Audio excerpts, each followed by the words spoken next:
Алтай хайрцаг гэдэг нь Монгол хүн амны бэлгээр гэдгээр монголчуудын нэр өгсөн нэр ихгүй юу? Тэрнээс биш бол энийг одоо үхсдийн зурхаа гэдэг.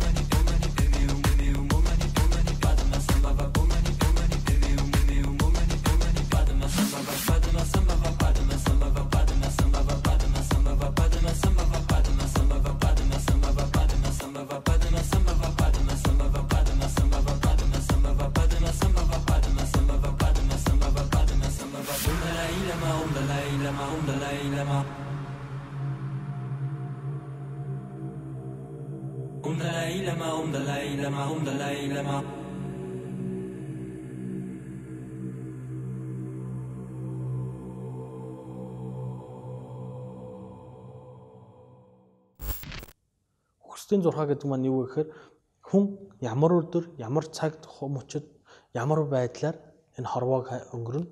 Түүнээс гарах үр дагавар нь юу байх вэ? Энэ үлдэж байгаа ах トゥ төрөл садан ямар одоо тий нөлөө байх уу гэдгийг зурхаа зурлагаар зурж мэддэг. Одоо одон зурхаа гэж бид бүхэн ярьдаг тий. Үүнийг одоо манай Монгол лам нар болон ер нь шашны лам хуврагууд ингээд илүү дэлгэрэнгүй ингээд судалснаар энэ маань за зүгээр амьдын зурхаа буюу одоо тий бид бүхэн төгс баясгалан зурхаа гэж байна. Тэгвэл энэ үхсдийн зурхааг бас гарцсан байдаг. Тэгэхээр энэ дээрээс одоо зарим нэг тохиолдолд хүн үхэхэд ерөөсө хоосон болдог юм байна л та.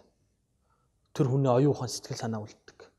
Одоо хамгийн ингэ жишээ бид бүхэн гэр орондоо ингээд хол газар явах чахад гэр орондоо одоо бидний хайртай үр хүүхэд юм уу те уйлдаг эсвэл аль нэг нь өвддөг эсвэл гэр орондоо одоо үнэтэй зүйлээ мартчихдаг эзгүй орхичдаг. Тэгэхээр аргашаага бид нар санаа зовдөг.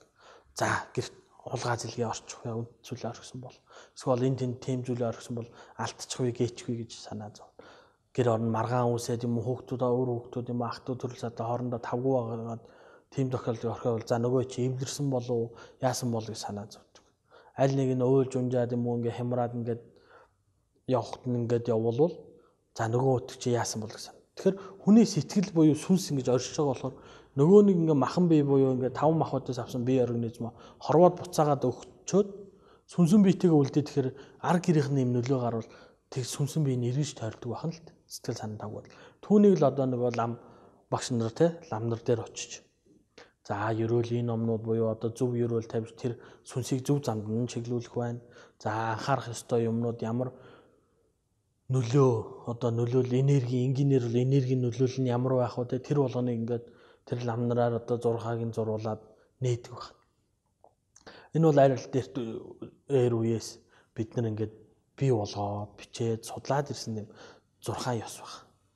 Тэрнээс биш бол зүгээр тэр чигээр алтай хайрцаг гэдэг маань одоо үхсдийн зурхаа гэж хэлэх алтай хайрцаг гэж хэлэх хоёр маш лондоо сонсогдсон шүү дээ.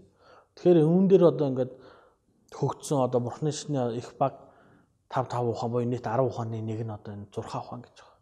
Тэгэхээр энэ зурхаа ухааныг дэлгэрүүлсний шинж юм байна.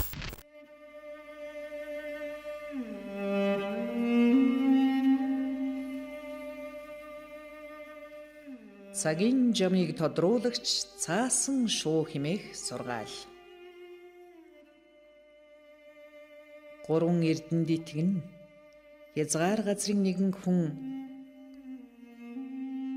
төр гэрэлтийн 5 дугаар оны барс сарын 18-ны шөнө зүүдэлсэн нь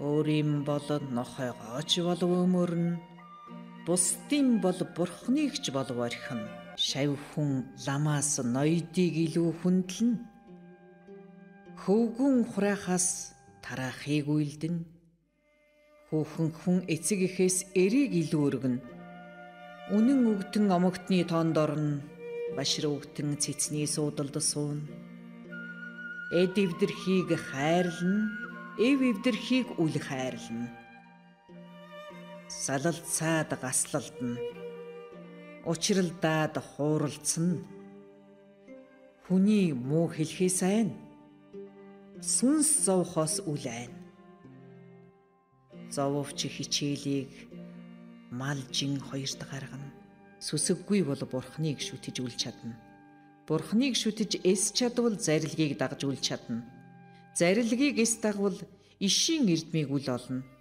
түүнийг үл олвоос онл үл төрнө тэр хоёргүй бол авахгүйхэн алимчгүй буруудна аврал бүгдийн товч лам мөн санваар бүгдийн товч сэрэмж мөн үзэл бүгдийн товч үнэн үзэл мөн Санаа бүгдийн товч мөнгө бус мөн. Одоо манай монголчууд дээр үеднээс ахуулаа одоо хүртэл те одоо дулдуутан данзаа авж байгаа гэдэг энэ яруу өгүүлэх ухаан, уран зохиол, дуу бүжиг ингэж айлтж гаргаж ирсэн. Энэ болгон ч нөгөө их баг 10 ухаанд нь орсон байдаг. Тэгэхээр л нөгөө энэ 10 ухааныг сурна гэдэг маань яг зурхаа сурах нь байна, дуу, яруу өгүүлэхийг сурах нь байна, те гүн ухаан судлах нь байна. Гэх жишээтэй энэ ухаануудыг одоо судлаад ирэхэд дүрслэх урлагаа судлах нь байна. Нөгөө төгс ингээ боловсролын систем хэлээд байгаа юм л да. Тэгэхээр төгс боловсроод гараад ирсэн хүн ямар хүн болох вэ? Эрдэмтэн хүн болно. Эрдэмтэн хүн чин зүйлийг нэ тэр зүйлийг хүний амьдрал авахд ямар хэрэгтэй талаас нь тэ энэ амьдралд яаж хэрэг болж байгааг нь хэлж өгдөгтэй адилхан. Энэ маань ерөөсөө та биднийг тэр боловсрсан эрдэмтэд бидний амьдрал сэтгэл санаанд гарах асуудлыг одоо ийм байвал ийм гэсэн үг ээ. Ингэж засч болно. За энгийнээр бол сэтгэл судлалын эмгэг буюу сэтгэлийн одоо эмгэг тэ сэтгэлийн өвчтнийг дарах аргуудыг заагаад өгч байна л гэсэн үг.